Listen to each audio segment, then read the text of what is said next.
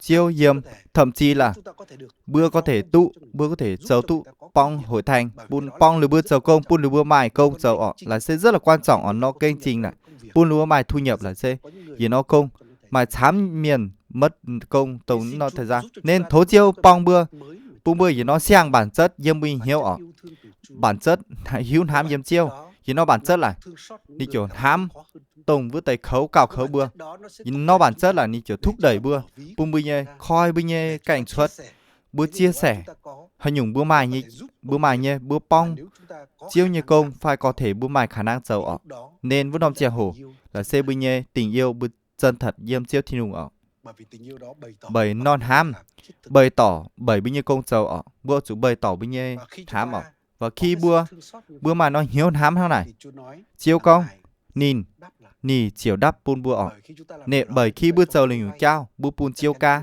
chắc chắn chiêu chấm bao giờ ca tạo ọ chiêu sẽ trao pun bữa và chiêu sẽ trao bữa thậm chí gấp bữa chía dùn bữa giờ ọ dễ chẳng gì nó câu nó cây khề hồi bữa phải bữa tổ ọ bữa bữa tại y toàn y mà nó nọ tay nhàn nó piêu ọ nhàn cây khề ọ khi ní dấu chùn nó nọ mình ha nó một quả khê trả một cục vàng ọ bữa hai nhé và nó nọ là ním mày khê trao ní quả ọ tí mưa ọ không ní mày chiêm trao ha nó nọ trao hay nhung tàu ní mày nhé với chỗ nghi có khi chiêu pun bưa nó chiêu chỗ pun bưa ha này tổng chiếu mài nhé chiếu giải pun khung mài nhàn ha chiếu giải khung mài nhàn hốp vật chất pun bưa nhưng chiếu ní mài chám nhung khỉnh bành on yên diêu tu chám nhung phước hành yên thuộc linh ọ thậm nhắn mãi tu ọ nên tháng này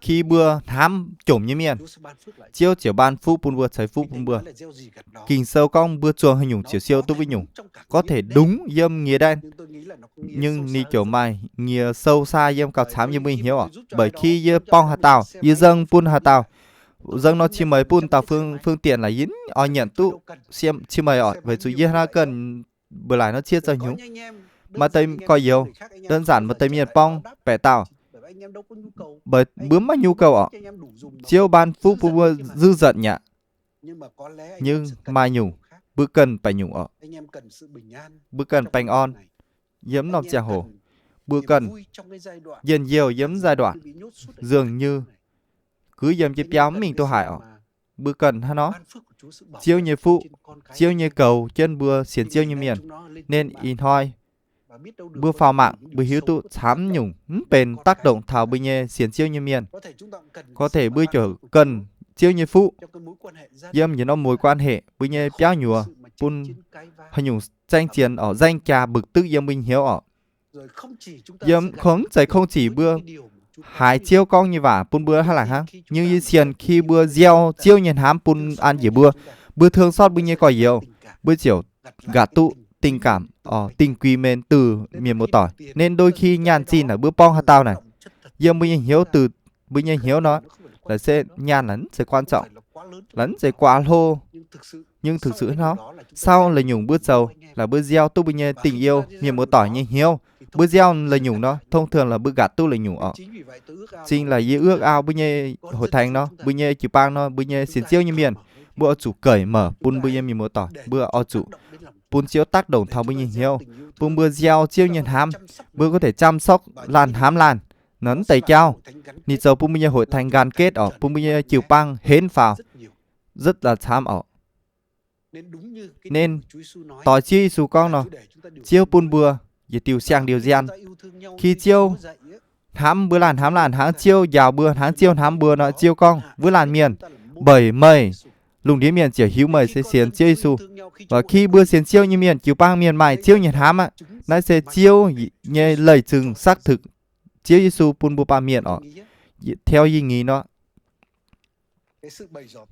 nó bày tỏ tình yêu thương phải làn hám làn bún bẻ tàu này là sẽ cách thức truyền giao ở đi hưu nhượng dâm thắm nhất mọi thời đại ở dâm tất cả mọi giai đoạn ở ni dâm cả tổng với tới vùng khâu dâm với tới vùng bắt bờ bữa ở dâm lịch sử ni chỗ mai tới bạo chùa này lúc có bắt bờ hội thành ở dâm đế chế La Mã này nhưng về sau này tới quan quyền hắn này lúc lại phía thư dưa có đọc tổ tây lúc phía tây thư mô tả về nhóm có đông nhân ở lúc con là nhóm rất là lập dị ở nhóm miền lại lúc thờ hay nhung thần bữa thờ này lúc claim khác biệt kêu tất cả mọi lan miền nhưng nhóm miền là sẽ cực kỳ kỳ lạ ở dâm lúc bữa là phân biệt trộm khấu địa vị ở rồi lúc bữa tiếp đón với tới khách lạ này lúc bong với tới mồ côi gò bụa là trộm khấu pun với tới miền trộm miền tham viếng với tới bút bảy miền và nó là có lẽ là nó nguyên nhân Dư xiên có những nguyên nhân và khiến pun lưu hội thành vương chủ lưu như bóc bát bờ khóc địa đó về lúa vần phát triển chám quyền nó thời kỳ chủ bát bờ này ý thôi có thể bưu mường rất là chám tương tự như mường Hải Tàu Đông Anh thì con này nó lời chừng khi đi tàu hội thành thực sự là nín mãi ấn tượng bởi mục sư như bài giảng nín hiểu giao ly tin lành hay nhung là hay nhung nhưng nì khiến nì xiên chiêu ấy là sẽ khi nì bượn hội thành là một nhóm miền rất là đặc biệt khi lưu thố chiêu pun cộng đồng lúc lưu cầu nguyện pun nó đất nước khi là với mình với nó toàn nó lưu thố pun lưu ha nhóm miền nó lưu lại thố pun phải làn lưu thố pun làn pong làn thố chiêu lưu mảng bữa nhung lưu quan tâm lẫn nhau lưu làn hám làn lưu phân biệt địa vị thấp hèn phải chủng khấu put giỏi dêm lưu và trình tỳ trao khiến như xiên chiêu và khi tiếp nhận chiêu hiện dần như hiểu tu nó giáo lý tin lành nên như khẳng định sẽ mai chám miền xiên chiêu lưu sến tu ấn tưởng bởi giáo lý cao siêu bởi tin lành bởi lưu bởi bữa làn hám làn bởi binh nhiên hám hỡi quý vị miền mưa tỏi bữa ngày yêm giai đoạn rất là khấu nản phức tạp ọ đôi khi bữa nó hội thành tỏ chám nó tiếng sâu tây mà tây săn đỉnh kiên yêm cứ nhồi chữ băng lũ bôi sầu lũ cóng bền nên tới giai đoạn này chuyên giảng háng đồng Japan thực sự rất khâu nên mà tây xiên chiêu như miền rất khâu làm chừng ở châu Michun tổ ở nhưng ye sẽ có bữa miền một tỏi bữa có thể minh chừng chiếu thì nùng binh nhiên hám bằng binh nhiên công giàu cụ thể yêm binh hiếu cụ thể giàu xuất sẽ có bữa bày tỏ binh nhiên hám bằng công giàu bữa giàu như công xuất yêm cộng đồng lại xe gì nó lời chừng tuyệt vời ở ye xiên tới giai đoạn khấu nản bữa hội thành có thể vần phát triển nên tháng này hỡi miền mùa tỏi yêm bữa sẽ giảng thố chiêu pun binh nhiên sẽ giảng bữa sẽ khùng hám thảo binh nhiên gia đình hám thảo bữa chủ trang thảo miền mùa tỏi yêm phương lục địa nên mà tới hai tàu cao khấu nó bữa chủ pong ở bữa chủ pun binh nhiên cảm động bữa chuẩn hang chiêu như hội thành bữa mảng xuất yêm kế hên binh nhiên miền tổng lúa mài chiêu lúc bữa mài vô vọng cao hơn bữa nên hang này bữa chủ cởi mở kiến bữa sẵn sàng chia sẻ bữa nhiên hám tổng bữa nhiên công giàu cụ thể chiếu chiều ban phụ ngược lại bữa nên nom chiều hồ bữa lồm rồi sâu chỉ xin ở bữa lồm rồi phà thảo chiêu thố chiêu ở Hallelujah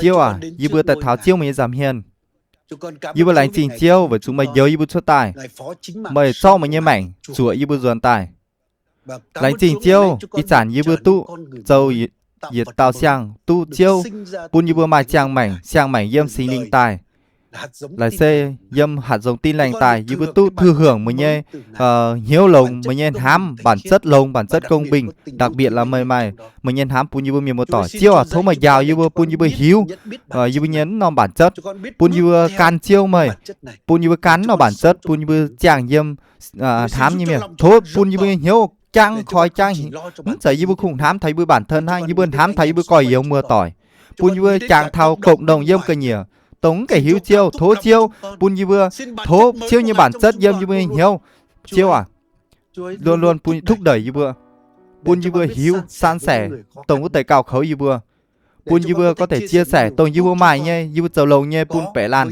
thành tới miền dâm cộng đồng chiêu à và như bữa thố chiêu khi bữa dầu là nhung như bữa chàng ơi chiêu mấy ở dầu chiêu chiều thời phút pun như bữa là xe như nó cách thức chiêu ở như bữa bày tỏ như bữa chiêu như sự sang dầu vinh hiển chiêu thì nung ở chiêu à pun chiêu như chiều bang phát triển yếm nom chèo hồ như bữa lánh chỉnh chiêu như bữa thố chiêu pun tao con dân chiêu thì nung yếm chiều bang chiêu à như bữa hữu tỉnh có mà thám tao có nhiều bường chủ khấu nản do dịch bệnh bút bảnh mà nhàn chi chủng khấu yếm nó xảy chẳng mà gì nhóm miền dê bị tổn thương yếm xảy chẳng thố pong như bữa chiều bang quan tâm tụ tham tới miền hang này khích lệ pun như bữa có nhiều chiêu à mày tỏi ăn như bữa yếm như nó cộng đồng xung quanh này pun như bữa mài dân mà tới dân tổng với tới có nhiều yếm xung quanh như bữa tới khấu tới thố chiêu khoai như bữa nhận sinh xuất pun như bữa cảm động yếm như mình hiểu thố chiêu pong như bữa